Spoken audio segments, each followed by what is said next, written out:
اور ضرورت ہمیشہ رہے گی. نئی نئی چیزیں ایجاد ہوتی رہتی ہیں، نئے مسائل پیدا ہوتے ہیں، نئے حالات آتے ہیں. اور لاک ڈاؤن کے بعد تو اہل علم اور حفاظ کے لیے ایسے حالات پیش آ گئے ہیں کہ بہت سے مفکرین اور جو سنجیدہ علماء ہیں ان کو سوچنے پر مجبور کر دیا ہے. اس لیے اس کی ضرورت محسوس ہو رہی ہے، اور شاید کچھ دن کے بعد امید ہے کہ دارالعلوم بھی اپنے اس فتوے پر نظر ثانی کرے اور اس کے بارے میں کچھ سوچے. بہرحال یہ تو طے ہے، اگر آپ دینا چاہتے ہیں تو شریعت آپ کو منع نہیں کرتی ہے. جیسے لینے کے بہت سارے بہانے ہوتے ہیں، اگر آپ حفاظ کو، قراء کو، علماء کو، ائمہ حضرات کو ہدیہ اور تحفہ دینا چاہتے ہیں تو دینے کے لیے آپ بہت ساری شکلیں اختیار کر سکتے ہیں. اور اگر آپ دینا ہی نہیں چاہتے پھر آپ مختلف فتاویٰ کا سہارا لیں گے، اہل علم کی رائے اختیار کریں گے اور اندر آپ کے چور ہوگا.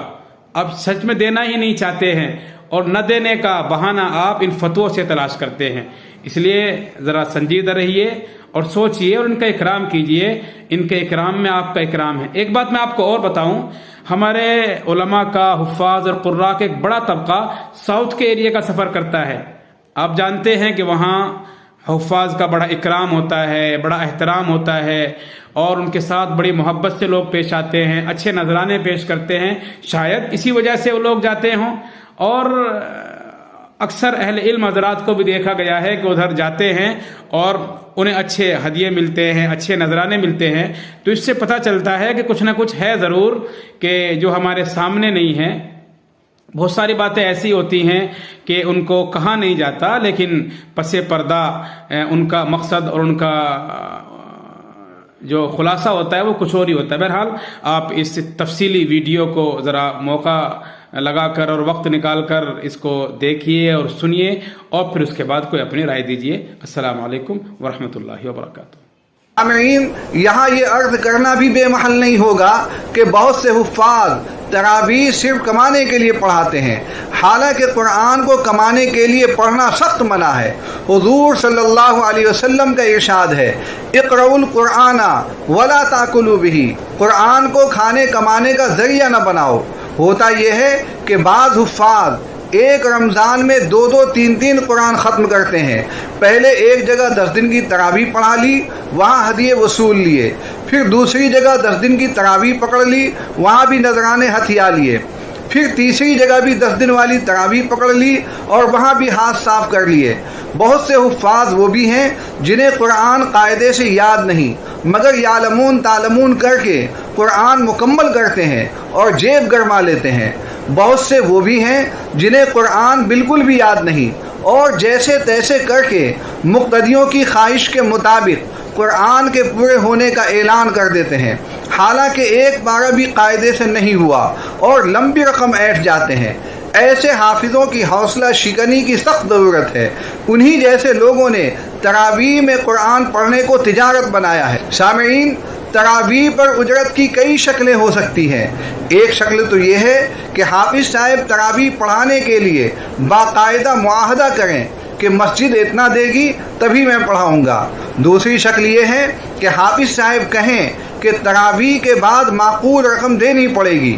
تیسری شکل یہ ہے کہ امام تراویح کہہ دے کہ ختم قرآن کے موقع پر ہدیے کے نام پر کچھ نہ کچھ دینا پڑے گا. یہ تینوں صورتیں بداہتاً باطل ہیں. یہ کھلم کھلا قرآن فروشی ہے. اللہ نے فرمایا ہے وَلَا تَشْتَرُوا بِآيَاتِي ثَمَنًا قَلِيلًا، یعنی میری آیتوں کو معمولی قیمت میں نہ بیچو. چوتھی شکل یہ ہے کہ امام تراویح اور مسجد کمیٹی میں کوئی معاہدہ نہ ہو، بلکہ قرآن مکمل ہونے پر مسجد کی کمیٹی ہدیے کے عنوان سے خود ہی بڑی یا چھوٹی رقم پیش کر دے. عقل کہتی ہے کہ یہ صورت جائز ہونی چاہیے، مگر جمہور علماء کہتے ہیں کہ یہ بھی درست نہیں.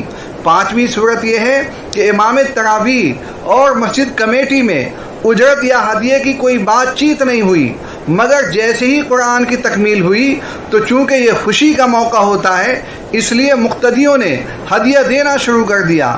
عقل کا فرمان یہاں بھی یہی ہے کہ یہ تو جائز ہونا چاہیے، مگر جمہور علماء کا موقف ہے کہ یہ صورت بھی جائز نہیں.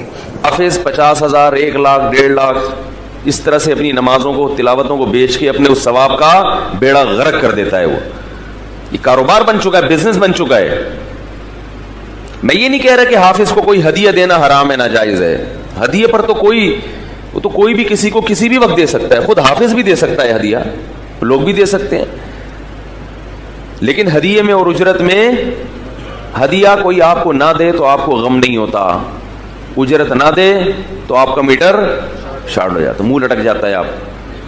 اس لیے وہ ہدیہ جو بہت ضروری سمجھا جاتا ہو کہ اگر ہم نے نہیں دیا تو ان کا میٹر شارٹ ہو جائے گا، وہ ہدیہ بھی اجرت ہی. اس کو ختم تراویح کے بعد ہدیہ دینا جائز ہے؟ جائز ہے. کس نے منع کیا مت دو؟ لیکن یہ دے گا کون؟ نمازی بندے دیں گے، پرسنل نمازی بندے اور امام.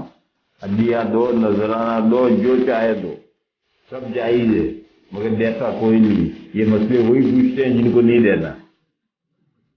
یہ مسئلے پوچھنے والے سب وہی ہوتے ہیں جن کو دینا نہیں.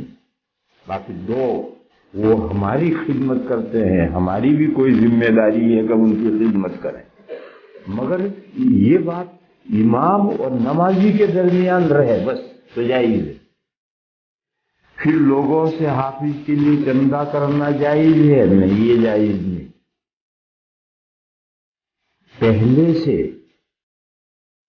تراویح سنانے کے لیے حافظ کو ہائر کرنا اور اس کی تنخواہ طے کرنا، یہ جائز نہیں.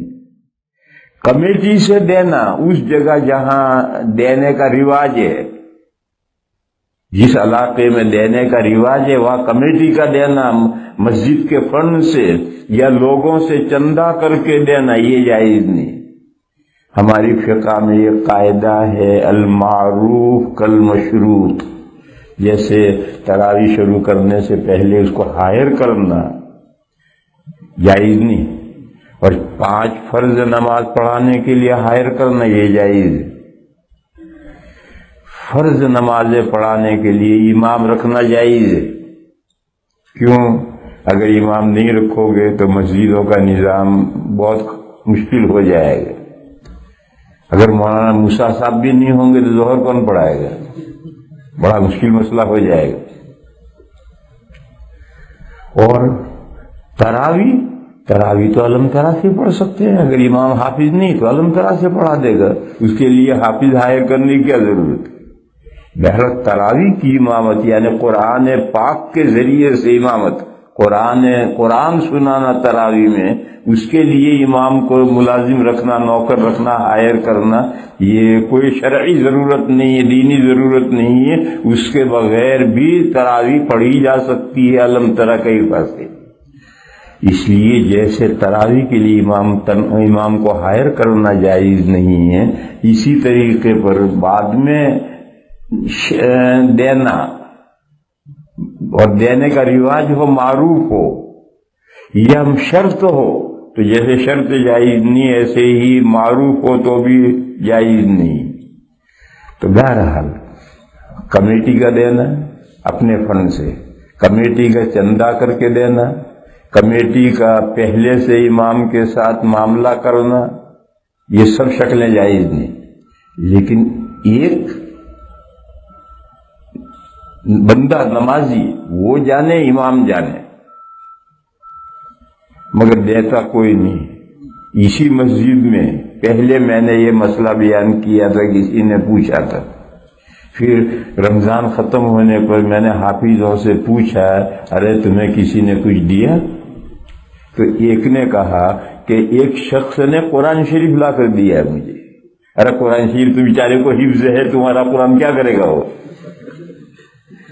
کوئی شخص حمائل شریف، چھوٹا حمائل شریف لا کر 3 حافظوں میں سے ایک کو دیا. یہ قصہ اسی مسجد کا ہے. حمائل شریف لا کر دیا، اس کے علاوہ ایک پینی کسی نے کسی کو نہیں دی. صرف مسئلے بگاڑتے ہو اور پوچھتے ہو، جو جائز ہے کرنا تو ہے نہیں، صرف مسئلے ہی بگاڑنے. یہ میرے بھائیوں سمجھو، وہ ہماری خدمت کرتے ہیں پورا مہینہ، تو ہم پر بھی کوئی لازم ہے جو اللہ توفیق دے. مگر وہ امام اور بندہ جانے، کمیٹی اور سے اس کا کوئی تعلق، مسجد کے مینجمنٹ سے کوئی تعلق نہ ہو. کیونکہ امام نے اس کو پکڑا دیے، ایک بندے نے اس کو امام صاحب پکڑا دیا، بس وہی جانتے ہیں یہ جائز ہے اور ایسا کرنا چاہیے. میں ابھی پوچھوں گا رمضان کے بعد. تراویح ایک عبادت ہے جو اللہ کی رضا کے لیے لوگ پڑھتے ہیں، اور تراویح پڑھانے والا بھی اللہ کی رضا کے لیے پڑھاتا ہے، اس میں تو کوئی دوسری رائے نہیں ہے۔ باقی مسئلہ جو امام تراویح پڑھاتا ہے اور پورا دن قرآن کریم کو یاد کرتا ہے، قرآن کریم سنانے کے لیے کسی اور مشغلے میں مشغول بھی نہیں ہو سکتا، اور اس کے اخراجات بھی ہیں، اس کی ضرورتیں بھی ہیں، تو اس تراویح پڑھانے والے کو تو پیسوں کی نیت سے نہیں، اللہ کی رضا کے لیے ہی پڑھانی چاہیے۔ لیکن اس کے پیچھے تراویح پڑھنے والوں کو چاہیے اس امام کی خدمت کریں، اس امام کو ہدیہ دیں، اور زیادہ سے زیادہ دینا چاہیے۔ میں اکثر یہ بات عرض کیا کرتا ہوں، ایک بات تو یہ سمجھ لیں کہ جو لوگ یہ چاہتے ہیں کہ تراویح پڑھانے والا اجرت نہ لے، وہ جو کیوں نہیں کر لیتے کہ اپنے بچے کو قرآن کریم پڑھا لیں اور مصلی پر کھڑا کر دیں؟ وہ کیوں نہیں کر لیتے خود قرآن یاد کر لیں اور تراویح پڑھا لیا کریں؟ بھئی آپ پورا دن ملازمت کرتے ہیں، آپ پورا دن تجارت کرتے ہیں، پورا دن آپ دنیاوی کاموں میں مشغول رہتے ہیں، اور حافظ پورا دن قرآن کریم کو یاد کرتا ہے، نہ وہ تجارت کر سکتا ہے، نہ ملازمت کر سکتا ہے، قرآن کریم یاد کرتا ہے اور رات کو مصلی پر کھڑے ہو کے پڑھتا ہے۔ اگر کوئی بیچارے کو ایک اٹکن بھی آ جائے تو پوری مسجد شور بھی ڈالتی ہے، کوئی بھول بھی جائے تو آپ کی باتیں بھی سنتا ہے، تو اس کو محنت بھی کرنی پڑتی ہے۔ اس لیے تراویح پڑھانے والے کو تو اللہ کی رضا کے لیے پڑھانا چاہیے، لیکن امام کے پیچھے تراویح پڑھنے والے کو امام کی ضرورتوں کا خیال کرنا چاہیے۔ میں ایک بات یوں سمجھیں لطیفہ کا معنی خوشطبی کے طور پر عرض کیا کرتا ہوں کہ جب ہمارے ہاں رمضان کا اخیر ہوتا ہے تو ہم اپنے بچوں کے لیے شاپنگ کرتے ہیں، جوتی لیتے ہیں، کپڑے لیتے ہیں، اور اس قدر اسراف کرتے ہیں الامان والحفیظ، ضرورت کی حد تک تو کوئی حرج بھی نہیں ہے، لیکن بہت آگے نکل جانے اس کی شریعت میں کیا گنجائش ہوگی۔ اب آپ نے سب کچھ کر لیا، اب مجھے آپ فرمائیں کہ ایک حافظ صاحب ہیں، قاری صاحب ہیں، وہ پورا مہینہ کچھ نہیں کرتے، قرآن کریم یاد کرتے ہیں اور رات تراویح پڑھاتے ہیں۔ اب وہ اگر مہینے کے بعد گھر جائیں اور اہلیہ پوچھے بھئی میں نے کپڑے لینے ہیں، تو انہیں کہہ دے بھئی سورۃ النساء کا اجر تم لے لو۔ بیٹی کہتی ہے کہ ابو مجھے جوتی لے کر دے دے، تو کہ بیٹی سورہ بقرہ کا ثواب تم لے لو۔ اب بتاؤ اس سے کیا اس کے گھر کا ماحول ٹھیک ہو جائے گا؟ اس کی ضرورتیں پوری ہو جائیں گی؟ تو جس طرح آپ تراویح پڑھتے ہیں اجر کے لیے، وہ بھی تراویح پڑھاتا ہے اجر ہی کے لیے۔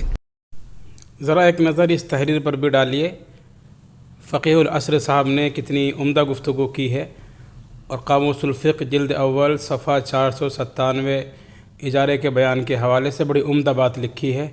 بہرحال جو دینا چاہے اس کو کسی بہانے کی ضرورت نہیں ہوتی، اور جو دینا ہی نہیں چاہتا تو مختلف بہانے تراشتا ہے، مختلف فتووں کا سہارا لیتا ہے، اہل علم کی باتوں کو دلیل بناتا ہے۔ اخذ کرتے ہیں فذرنی، چھوڑے مجھے، ومن یکذب بہذا الحدیث، اور جو تکذیب کرتا ہے اس کلام کی یعنی قرآن کی، سنستدرجہم من حیث لا یعلمون، آہستہ آہستہ پکڑیں گے جہاں سے انہیں پتہ بھی نہیں چلے گا، واملی لہم، اور میں مہلت دیتا ہوں انہیں، ان کیدی متین، بے شک میری چال سخت ہوتی ہے، ام تسألہم اجرا، کیا آپ مانگتے ان سے اجرت، فہم من مغرم مثقلون، پس یہ تاوان تلے دبے رہے، کچھ مانگ رہے ہیں آپ ان سے، اور مانگتا کون ہے؟ تراویح میں حافظ صاحب کو پیسے دے سکتے ہیں؟ نہیں۔ حافظ صاحب نے برا کیا ہے نا جو آپ کو 27 دن تک قرآن سنایا، ہاں، بے شعور اور بے شکر انسان۔ حافظ صاحب کو ایک ترازو میں ڈالو اور دوسرے ترازو میں سونا اور چاندی ڈالو، اتنا بڑا احسان کیا ہے اس نے۔ حافظ صاحب نے کب کہا ہے کہ اے لوگوں، میں قرآن سناتا ہوں، جب پورا ہو جائے تو اللہ کے واسطے مجھے اتنے لاکھ روپے دو۔ خوارو، تم کیا دو گے؟ خواران زمانہ۔ حافظ صاحب کو کم از کم 30,000، متوسط 80,000، ورنہ 1,20,000 اور 1,60,000 بخاری سے ثابت ہو رہا ہے۔ ان خیر ما اخذتم علیہ اجرا کتاب اللہ، ان حق ما اخذتم علیہ اجرا کتاب اللہ۔ اور یہ فتوے کہ حافظ صاحب نہیں لے سکتے اور نہ دیا کرے، یہ فتوے معتزلہ اینڈ کمپنی کے نکلے، یہ اہل سنت کے خلاف فتوے۔ اس فتوے کی بنیاد یہ ہے کہ ایک کے پڑھنے سے دوسرے کو فائدہ نہیں، اور ہمارا ایمان یہ ہے کہ حافظ صاحب کے پڑھنے سے آسمان و زمین قائم دائم۔ اس لیے میں نے آج سے 30 سال پہلے اپنے تمام مشائخ و اساتذہ کے ہوتے ہوئے اس مسئلے میں اپنا موقف ببانگ دہل لکھا ہے کہ حافظ قرآن تراویح میں طلبہ ختم قرآن کے بعد ہر طرح جس طرح ہو لینا اور دینا صرف جائز نہیں بلکہ وجوب کے درجے میں۔ اور میں نے ان لوگوں کو دیکھا جو قرآن پڑھوا کے کچھ نہیں دیتے، وہ سب تباہ و برباد ہو گئے۔ دانیال جب قرآن پڑھے تو دانیال کے حساب سے کم از کم 14 میٹر کا شلوار اس کی ایک بنتی، کیونکہ وہ 22 کلو کا خالی افطار کرتا ہے۔ اس حساب سے اس کو ایسے جوڑے دے کہ سال بھر میں اس کو مزید سلوانے کی ضرورت نہ ہو۔ طالب علم جب کسی جگہ قرآن خوانی کر کے آئے، سال بھر اس کے تمام انعام و اکرام اس گھر کو کرنا چاہیے۔ ھذا هو الفتویٰ وانشاءاللہ ستفوق علی التقویٰ۔ یہ حرام ہے، وہ حرام ہے، اکو بکو سندر بکو۔ توبہ ام تسألہم اجرا، کیا آپ مانگتے ہیں ان سے؟ مانگتے ہیں کیوں؟ مانگنے کی کیا ضرورت ہے؟ لیکن جب لوگ بدھو ہو، کمعقل اور بے شعور ہو تو حافظ صاحب کہہ سکتے ہیں کہ کل رات کو ختم قرآن ہے اور خبردار کہ کوئی خالی جیب آیا۔ ان کان جاہلا فعلینا تعلیمہ، آلوسی لکھتے ہیں بے وقوف ہے، سمجھانا پڑتا ہے کہ خالی جو ہے نا گلے ملنا اور ہاتھ ملانا، اس کا کیا مطلب ہے؟ تش پتورا اور کالو خان تے گورا۔ آپ کا گھر مغلوں نے لوٹا ہے کیا؟ یا فوجی گھس گئے تباہ کرنے کے لیے، یا ڈرون حملے نے مارا ہے؟ حافظوں کو رچاؤ، مالا مال کرو، اور فتویٰ عاجز فقیر کا تحریراً کتابی شکل میں شائع ہو چکا ہے۔ ماں کا بیٹا اس کا جواب لے کے، ساڑھا پلہ بھاری ہے۔ جنہوں نے مجھ سے بخاری پڑھی ہے وہ خوب سمجھتے ہیں، ان کو سب معلوم ہے، وہاں میں پورا سال ان کو سمجھا چکا ہوں، ان کو ضرورت نہیں ہے اعادے کی۔ اتنا یاد رکھو کہ ایک دارالافتاء جو بہت قیمتی اور بیش بہا ہے، ہمارا بھی اس پر یقین ہے، لیکن اس سے غلط فتویٰ نکلا ہے، اور اس کے بعد دوسرا اور تیسرا ہو، یہ آپ کو پتہ ہے لکیر کے فقیر بیٹھے ہوتے ہیں، اور دارالافتاء میں کون لوگ ہوتے ہیں یہ بھی آپ سب سمجھتے ہیں۔ جو سب سے بڑا احمق ہوتا ہے وہ وہاں گھستا ہے، جو وفاق میں الراسب ہوتا ہے وہ مفتی بنتا ہے۔ الراسب علیہ من اللہ ما علیہ۔ کوئی عدیم النظیر متبحر فقیہ جو علم حدیث اور قرآن و تفسیر پر بالغ نظر رکھتا ہو، وہ کبھی بھی ناجائز نہیں کہے گا۔ حضرت الاستاذ مولانا یوسف بنوری نے معارف السنن میں لکھا ہے کہ لوگ کہتے ہیں دنیاوی کاموں پر لینا دینا جائز ہے اور اخروی پر نہ لے، والعلت تقتضی ان تعم، علت تو عموم چاہتی ہے کہ سب میں جائز ہونا چاہیے۔ شانور شاہ فیض الباری میں کہتے ہیں لوگ کہتے ہیں ایصال ثواب والوں کو نہ دے، وَأَنَا أَكُفُّ لِسَانِي عَنْهُ، میں اپنی زبان کو کنٹرول کر رہا ہوں، ناجائز نہیں کہتا ہوں۔ دیکھیں یہ متبحر علماء ہے، یہ متبحر علماء ہے۔ القاموس فی الفقہ عبدالسلام ندوی نے شائع کی ہے، اس میں نے اس کو خط لکھا تھا بہت مفصل، اللہ جزائے خیر دے۔ میرے خط کے اقتباسات پر فتویٰ جاری کیا ہے، اور اس نے لکھا ہے کہ لینے اور دینے والوں کے دلائل قوی ہے اور منع کرنے والوں کے دلائل پی کے کمزور بیکار ہے، فضول ہے۔ منع للخیر نہ ہو.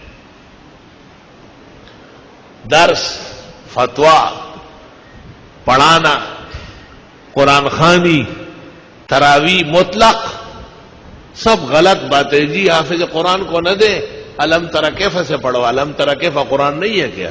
یہ تو قریب ہے کہ کلمہ کفر ہو جائے. علم تری کیف کون پڑھے گا؟ وہ بھی کوئی حافظ پڑھے گا. ہر ٹٹو اور بلو تھوڑا ہی مصلی پہ تراویح پڑھا سکتا ہے.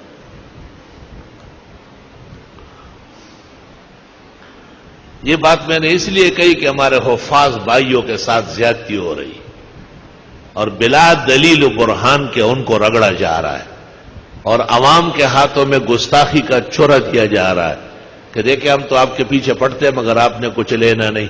کیوں؟ وہ آپ کے ہاں بدکاری کرنے آیا ہے کیا؟ اس نے اللہ کے نبی کے مصلی پر آپ کو بہترین اجر اور ثواب کما کے دیا ہے. آپ بھی بہترین اجرت، انعام و اکرام سے اس کو مالا مال فرمائے.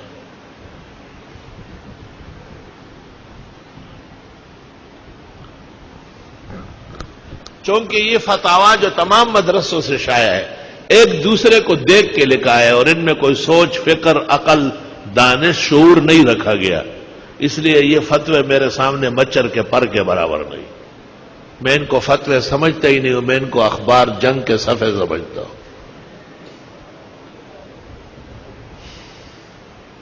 جب میری تحریر ان کے اوپر آ جائے گی تو جیسے چڑیا ہے باز کے سامنے تتر بتر ہو جاتی ہے.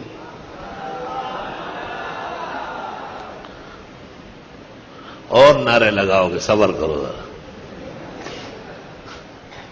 ہاں، اس کی برکت ہے کہ روز سیٹ آتا ہے تم میں نوٹ بانٹتا ہے روز. یہ تقریروں سے اس وہ جوش آیا ہوا ہے. کہتے رات کو پھر آ رہا ہوں. میں نے کہا آؤ، روز آؤ.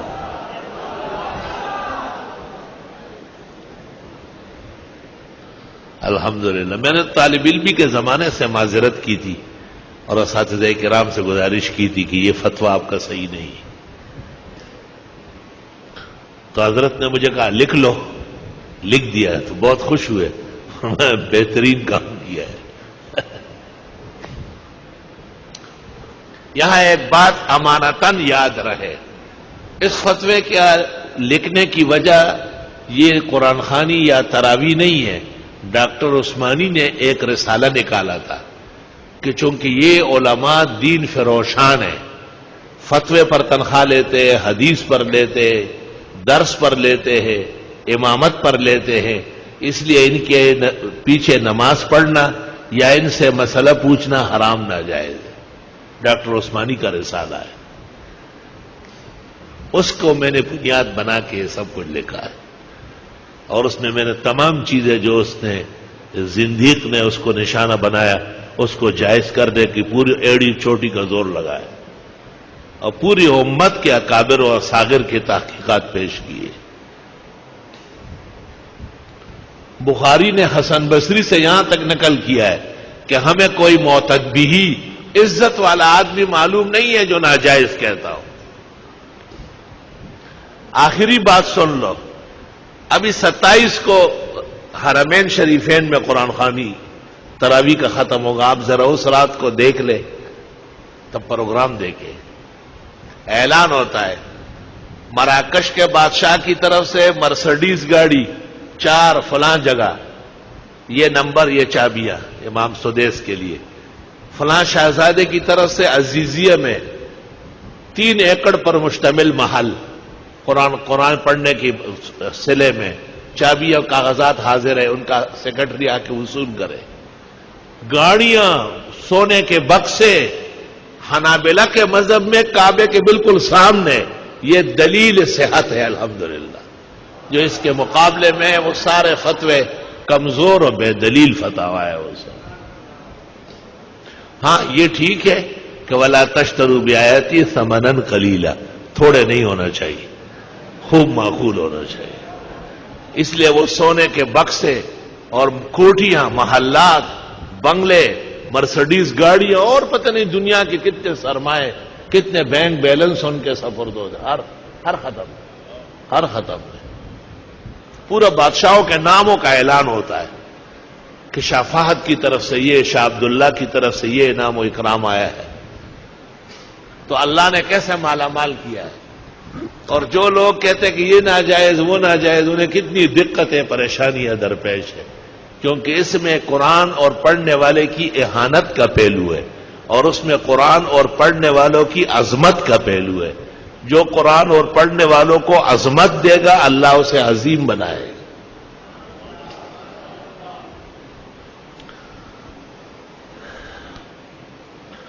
اور زیادہ کچھ کہنے کی ضرورت نہیں، کیونکہ یہ میرا فتویٰ و تحریر آپ کے حق میں ہے، اس کو ویسے بھی آپ آگے بڑھائیں گے. کتاب چھپی ہوئی موجود ہے، احسن الرسائل. پہلے اس کا نام تھا فتویٰ بابت اکرام حافظ، پھر ایک رسالہ شائع ہوا جی ہاں دینی امور پر اجرت لینا جائز ہے، اور آج کل ہمایوں مغل نے 12 رسالوں میں شائع کیا ہے، اس کا نام ہے احسن الرسائل. کتابی شکل میں موجود ہے، عام مل رہی بٹ رہی.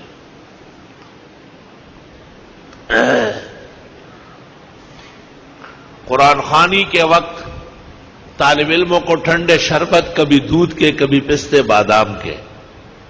قرآن خوانی جب مکمل ہو جائے اعلیٰ قسم کے طعام اور نوٹوں کے لفافے، اور سب طلباء کو سوٹ اور جوڑے.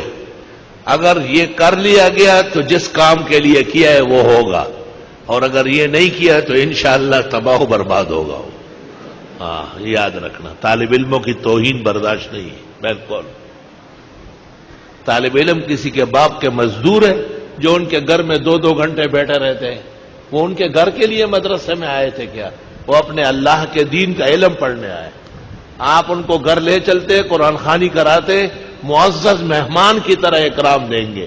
اور اکرام بغیر طعام، شراب، کپڑے اور پیسوں کے کوئی معنی ہی نہیں رکھتے تھا. اور کیا اکرام ہوتا ہے. ان خیر ما اخذتم علیہ اجرا کتاب اللہ، ان حق ما اخذتم علیہ اجرا کتاب اللہ. بخاری شریف کے اندر تقریباً 22 جگہ یہ حدیث موجود ہے. بعض لوگ کہتے ہیں کہ جی یہ بیوع میں لایا ہے تو ٹھیک ہے نا، خرید فروخت کے طور پر بھی ثابت ہے. کبھی کہتے ہیں یہ غنائم میں لایا تو کیا فضائل قرآن میں نہیں لایا؟ کیا فضائل قرآن میں بھی تو ذکر ہوا ہے. بات ہی ختم ہو گئی. ام تسألہم اجرا، کیا آپ مانگتے ہیں ان سے اجرت؟ مانگے نہیں تبلیغ والوں کی طرح چند نہ مانگے، بندہ مانگے کہ تو چل ساتھ. فہم من مغرم مثقلون، پس وہ اس کے بوجھ تلے دبے ہوئے ہیں. ام عندہم الغیب، یا ان کو علم غیب ہے. فہم یکتبون، پس یہ لکھ رہے ہیں. طالب علمی کے زمانے میں ایک سیٹ آیا اور مجھے کہا کہ طالب علموں کو لے جانا ہے قرآن خوانی کے لیے، میں گاڑیاں لے آؤں گا، چھٹی ہے، کل جمعہ ہے آپ کی، ناشتہ بھی وہیں کر لیں گے اور قرآن شریف پڑھ لیں. ہم چلے گئے وہاں. اس زمانے میں جبکہ ہمارا وظیفہ درجہ رابعہ سے دور حدیث تک صرف 11 روپے تھا، اس میں 1 ٹک کا اضافہ نہیں ہوا پورے 5 سال میں. ایشیا کے مقتدر ادارے میں 1 پائی اضافہ نہیں ہوا. اس نے 5-5 روپے بانٹے. میں نے لڑکوں سے کہا مت لے. اس نے کہا کیوں؟ میں نے کہا 50-50 دے دے. وَلَا تَشْتَرُوا بِآيَاتِي ثَمَنًا قَلِيلًا، قلیل نہیں لینا ہے. اس نے کہا 50 روپے ایک طالب کو؟